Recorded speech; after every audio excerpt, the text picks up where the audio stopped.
Sot shkolla mesme profesionale Thoma Papapano hapi dyert për komunitetin, duke organizuar ditën e hapur. Nxënës të klasave të nënta, por edhe prindër prekën një realitet ndryshe. Atë ku arsimi profesional nuk është thjesht një zgjedhje alternative, por një rrugtim dinjiteti dhe suksesi për qarkun ton. Çdo drejtim nga teknologjia e informacionit, termohidraulika, SHMT-e deri tek hoteleri turizmi u prezantua përmes fryteve të punës së tyre. Në këto moment e lidhëm me pajisjen diagnostikuese që komunikon me kompjuterin.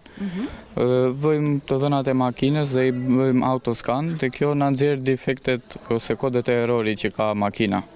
Dhe këtu na ka nxjerr që ka dritën, sensorin e vajt, dritën e frenave dhe 2 dritat e mjergullës. Në kuadër të ditës së hapur, ditë e cila po zhvillohet në ambientet e shkollës mesme profesionale Thoma Papapano, ne si drejtim TIK jemi duke i prezantuar miqve nxënësve të klasave të nënta projektet dhe risitë që ne zhvillojmë si departament në këtë shkollë. Dhe ne po përgatisim një robot me programet më të fundit dhe do ja tregojmë edhe nxënësve të klasave të nënta që do jenë vizitorët ton sot.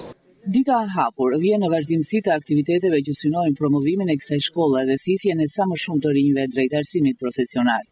Në këtë ditë, kjo shkollë vizitohet nga nxënësit e klasave të nënta, nga prindrit e tyre dhe nga bizneset përreth.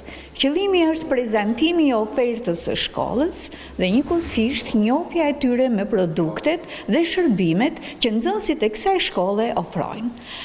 Nëse ju do të vizitoni sot ambientet e kësaj shkolle, ka nxënës në çdo ambient duke punuar për të finalizuar dhe për të prezantuar produktet e prodhuara nga ata. Drejtimi TIK sot prezantohet me një robot, që qëllimi i robotit është të ndihmojë njerëzit që kanë nevojë dhe të studiojë dhe të eksplorojë më tej asaj që prezantohet sot. Nëse do të prezantoni, do të vizitoni ambientet e shërbime mjete transporti, do të shikoni që qëllimi i tyre sot është se si ta bëjmë një automjet më inteligjent duke e pajisur me sensor të ndjeshëm dhe parandalimin dhe mjanimin e rrezikut në rrugë. Ndërsa nëse do të vemi te drejtimi termohidraulik, qëllimi i tyre është prezantimi i montimit, instalimit të paneleve diellor dhe përdorimi i energjisë solare si një mjet mbrojtje së ambientit. Ndërsa drejtimi hoteleri turizëm sot do të na surprizojë me disa gatime në të cilat ndërthuret modernja me tradicionale.